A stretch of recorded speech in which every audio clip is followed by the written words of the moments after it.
Hello and welcome to this Tech Focus session on solving adverse weather challenges from ADAS to L4, presented to you by the CEO and co-founder of GatedVision, Ofer David. Ofer, welcome and over to you. Thank you, Alice, for the warm introduction.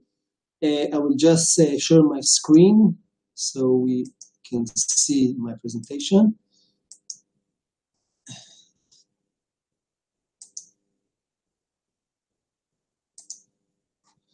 Okay, so welcome everybody.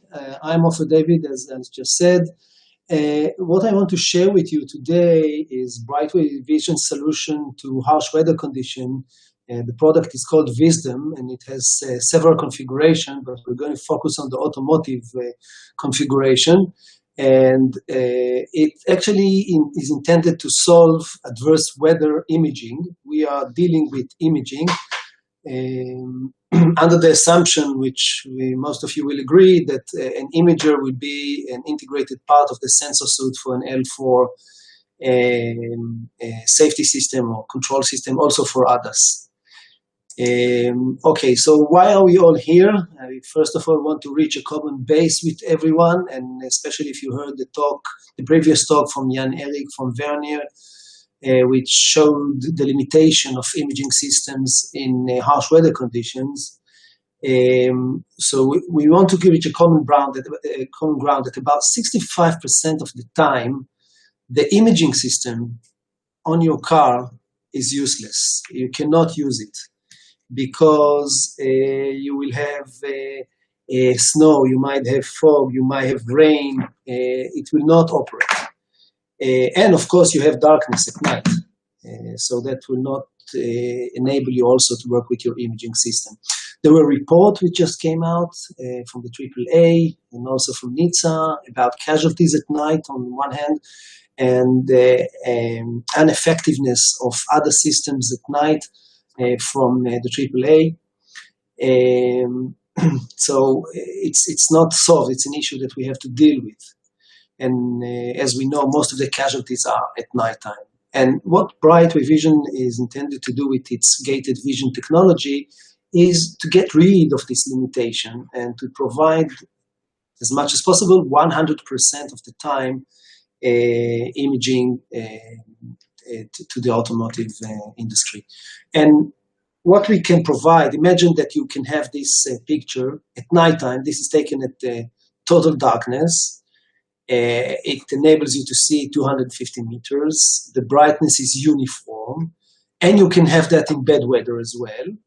And it can work at day and night also. So you will have safety at day and you'll have safety at night. Same safety. There will be no difference between day and night. And as you see, the scene is quite natural. I don't have to explain what you're seeing. And another interesting part is that because it's an active system, the retro signs that you see here are actually visible and very easy to detect. And this is another thing that will help either if you want some mapping on your application or other functionalities.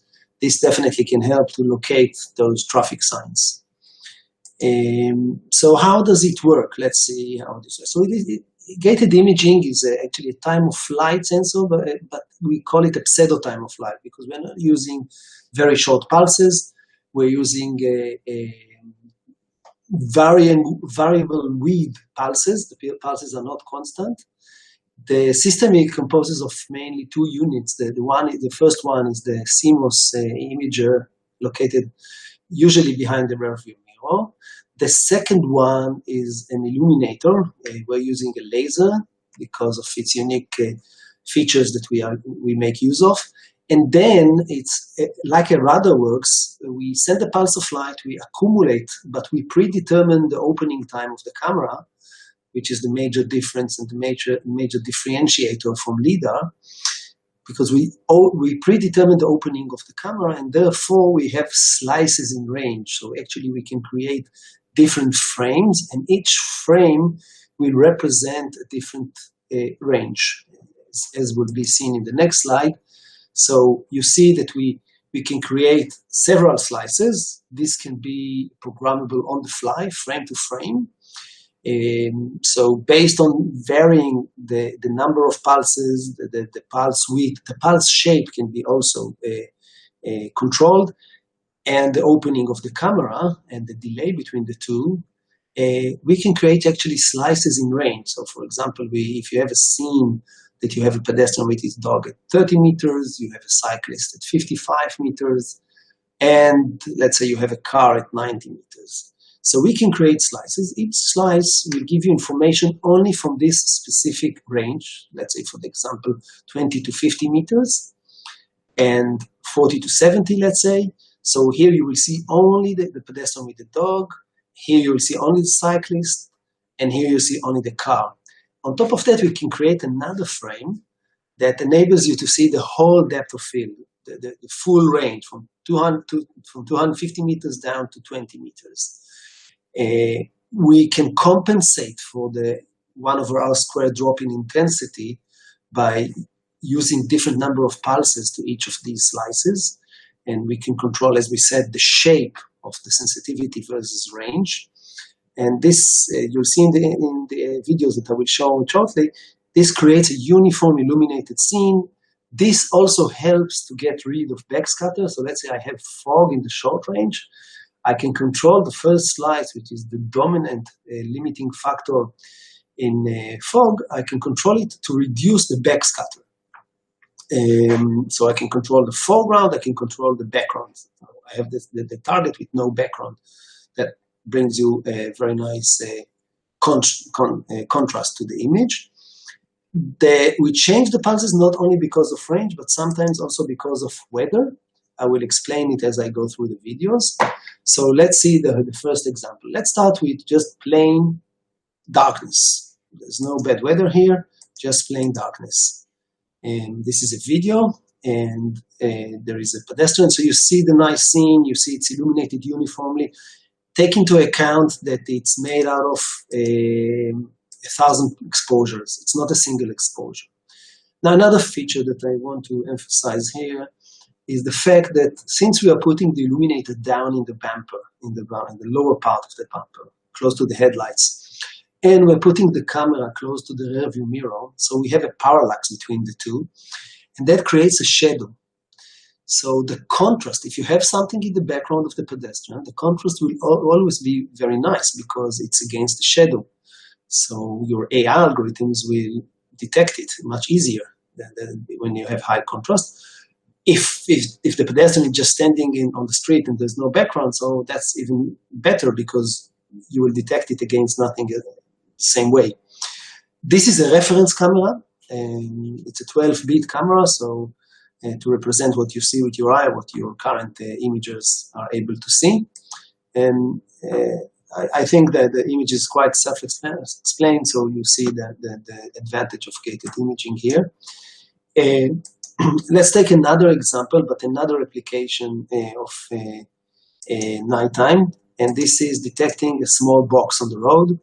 If the box is above 12 centimeters, you need to maneuver or stop. You cannot go over it. But if it's below 12 centimeters, then you definitely have to do. If it's above 12 centimeters, definitely you have to either stop or do some precautions. If it's below, you can drive over it. So besides the shadow that I will show you later on that it creates and helps us detect it, the advantage of using an imager in general, that's why we all like to use imagers, is the high spatial resolution. And the spatial resolution here is 800 by 480, what you see here. So actually the IFOV, the instantaneous field of view, and this is actually what is important because we can configure it to the right field of view versus resolution that is required by the specific application. So it's about 0.01 degree or 0.2 millirads we can reach in the new systems that we have provided to some of our customers. And in this case, it's 0.4 milliradians, meaning it's 200th of a degree, so 0.02 degrees. That's what you see here. Let's just see the video. So this is a small box. I think it's about 15 centimeters. And again, the shadow is nice. So let's talk about the limitation of detecting objects at night. So you have actually two limitations. One limitation is the signal to noise. You need enough photons to return to overcome the shot noise and the readout noise from the sensor and other noise sources that you have. The second limitation is contrast. And this is, as I explained, the shadow helps very much. And as we will continue with as I will continue with my talk, you will see that in harsh weather conditions, the limitation will be not signal to noise, rather contrast. And another example that we wanted to share with you is a scenario when it might be city lights, but it also, another option is that it's an oncoming car, and as you see, that has very little effect on the gated imaging technology, since it's an active system and we are using a specific wavelength to overcome the scene, the ambient light. We're using only our reflected light. So you saw the long range, and another thing which is nice to notice here are the retroreflectors, the cat's eye. This is also very helpful when the road is wet, because the cat's eye, they actually stand out from the road. So you're able to see the lanes also under rainy conditions. Okay, now let's start with the harsh weather conditions, the bad weather conditions. So we can start with heavy rain. This rain it's a fog chamber, so it's artificial rain. But you will see a pedestrian walking. The bottom image is the RGB camera, and the upper one is the gated imaging, the GatedVision technology. And here the limitation is actually because of backscatter. By the way, the blinking that you see from time to time is the wipers. That can be overcome as well. We can synchronize the wipers to our imager. But the reason that you are not able to see the pedestrian anymore is only because of contrast, not because of signal to noise. There are enough photons in the picture, so you are able to see him. But the limitation here becomes the contrast. And the contrast is degraded in this image because of backscatter. This is the main reason that you don't have contrast in this image. Okay, this is another example in fog. And our system is configured, any gated system is configured to allow you to vary the power of the laser. So if there is no limitation of power, we can even go further. But let's say with the class 1, the limitation of a car, a reasonable size illuminator, we can double the visibility range. And what you see here is actually only backscatter. You don't have an image. You see only the backscatter, but as we say, we can double the visibility range using the gated imager by reducing the reflection that you get from the short range. And this is actually what you see here. Another example, and this is a work that was done under a European project, DANCE, with Mercedes and a few more partners, Vernier between them. And actually they compared several technologies in the fog chamber, and this is dense fog. The visibility range here is about 40 meters. So you have the CMOS imager here, you have the gated imaging, you have the Velodyne LiDAR, and you have a thermal imager. And as you see, the gated imaging provides an image through the whole scene, and a nice contrast image.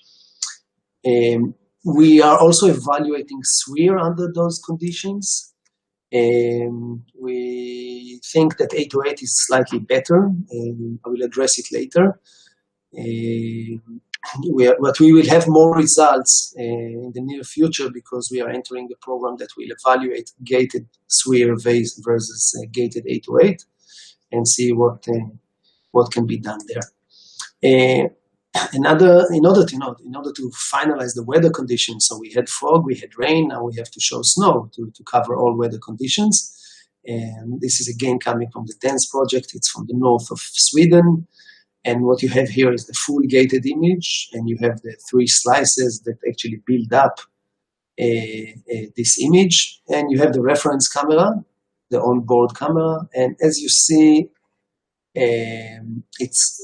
very limited. It's a scenario that limits the performance of a regular camera. And at harsh weather conditions, you will not like to rely or to give your AI system to make decisions based on this image. And based on the gated imaging, on the gated vision, definitely you can make some sense out of the scene.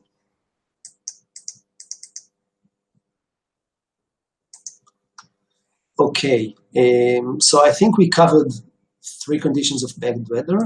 Let's make a short summary of what we've seen up to now. So when comparing the gated vision to other sensors which are available in the market or will be available in the market, we have the following picture. So you have the standard camera. Of course, that works excellent at daytime. It's ready for market. But when it gets dark or when you have harsh weather conditions, then it reaches its limits. You have on the bottom here, you have the sphere, passive sphere. So a passive sphere still depends on the ambient light. If there's no ambient light, you will not see anything. Tunnel or even overcast night, the light source from the upper atmosphere will disappear and the sphere will not be able to provide adequate SNR. As I said, then it will reach the SNR limitation of the image. LiDAR is not an imager, but I still inserted it here as a comparison because usually we get a lot of questions about that. A LiDAR works excellent at daytime and at nighttime. It's still very expensive, so we cannot pull it to the mass market ready. And it has some limitations in harsh weather conditions. As we saw in the fog chamber, you get too many reflections from the water droplets, and it has some limitations on the LiDAR. A thermal imager is excellent for darkness. It's a different contrast. You have to have different understanding of the scene. But in harsh weather conditions, when it's heavily overcast and rain, let's say if you have a heavy rain, the thermal imager will reach its limitations.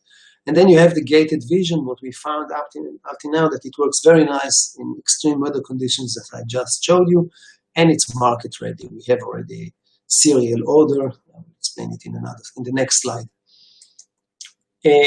So looking at Wisdom, our product. So as you see, we have the gated CMOS embedded on our module. We actually provide 2 modules. One is the module that contains the CMOS imager and the illuminator module. We work together with our customers to integrate it into the front of the car. We have some experience there. And it's a class 1 illuminator, the one that we have now. In addition to that, we also supply our customers with annotated database. What that means is that they can train their AI systems, the deep learning neural networks, to work with our images. So at daytime, they might work with their regular color images, and at nighttime, when it's limiting, the vision is limited, then they can base the decision-making based on the gated imaging. If we look at the markets or the kind of automotive segments that are relevant for the gated vision, definitely ADAS, if you want to improve the situation that exists today, that actually ADAS, AEB, pedestrian, doesn't work at nighttime, then you have to think about introducing gated vision into ADAS or other systems. AV testing, all those test vehicles, they should have a gated imager as well in order to adequately address the full, as we said, not just the 35% of the time, but the full 100% of the time. So they will be operating. Robotaxi, definitely. Autonomous trucks, we already have a project there, so we see the advantage. The return on investment in autonomous trucks is very high because you remove the driver and they have to drive at night. They have no other option. Subway and trams, and this is where we have our serial production already. And trams are actually like cars driving in the city, and they need to avoid obstacles. at night as well, and this is where we come into the picture. Although automotive is very challenging, we have our modules ready for according to automotive qualification. So that's the Wisdom product. I think I will stop here in order to allow some Q&A. So Alice, I will actually stop sharing my screen and back to you. Lovely. Thank you very much, Ofer. That was absolutely brilliant. Really interesting talk. So we've got a few questions here from the audience. We've got a question from Mansour here, who said, can you use the gating technique with a different illumination light wavelength? Definitely we can. It depends. Actually, the limitation comes from the sensor. So if you're using silicon sensors, you can use it up to 905, even 950, but then you have to take into account the drop in quantum efficiency and the transmission of the atmosphere. And that's where we found the 808 to be A, cost effective because it's silicon, it's not sphere. B, the transmission in the atmosphere is quite good when you have high humidity and water droplets in the air. Okay, so can you use the gating technique with a different illumination light wavelength?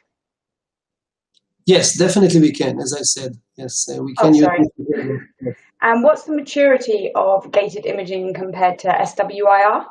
So we have already serial orders in the light rail, and we are now going over the qualification process for automotive. Automotive is a little bit more complicated than other markets, but we are going through the process, and our aim is that we will be ready for market within 2 years. I mean, we are ready to start projects now, but to put it on a car, on a commercial car, that can be done within 2 years.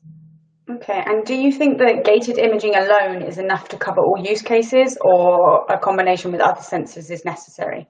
And if so, which type of sensors for which use case? Okay, so definitely not. The gated imager would not be a standalone sensor. As a minimum, it will require the color camera support, because we don't have color, we are a single wavelength. So definitely with the camera. Now it depends on the OEM what safety level he wants to reach, whether he thinks he can provide adequate solution just with adding a radar, or he has to have a LiDAR as well. What we see as the practical option is to have the gated imaging, the color camera, and a radar as the sensor suite.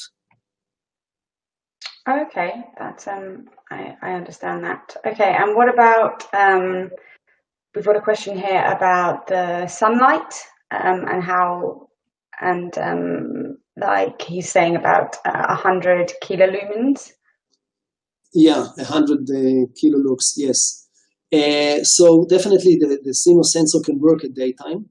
There's no issue with that. We can either provide a passive image, then it's just a regular black and white image, but in the near infrared spectrum. But if you want to use the gating at daytime, we can create slices. So you will have slices in range. We are working on it. We haven't released anything out yet. It's still in the oven. Once it will be ready, and it will take us probably a few months, we will come out with a proper publication about the use case for gated imaging at daytime. Okay, all right, that's really interesting. Thank you. You've mentioned here in the chat about the difference between an active NIR camera to gated imaging. Do you want to expand on that a little bit more? Yeah, so actually an active near-IR camera is a camera that does not gate the light source and the sensor. Both of them are working continuously, and in that case, you suffer from the backscatter. You will suffer from similar systems because they will blind each other. You cannot synchronize them. And you will have the drop in intensity as you go further with the image. So you will not have the nice uniform illumination as you have with gated imaging. Okay, well, that makes sense. Thank you very much. That was a really interesting presentation, great following on from the previous one as well. If anybody would like to contact Ofer personally, You can access the community where you can message him directly or visit the Brightway Vision portal. Thank you very much for your time, Ofer. It was lovely speaking with you, and we look forward to hearing from you again at AutoSense. Same wise, and Happy New Year to everybody. In Israel, we celebrate the New Year today. Thank you very much. Goodbye. Bye. Thank you.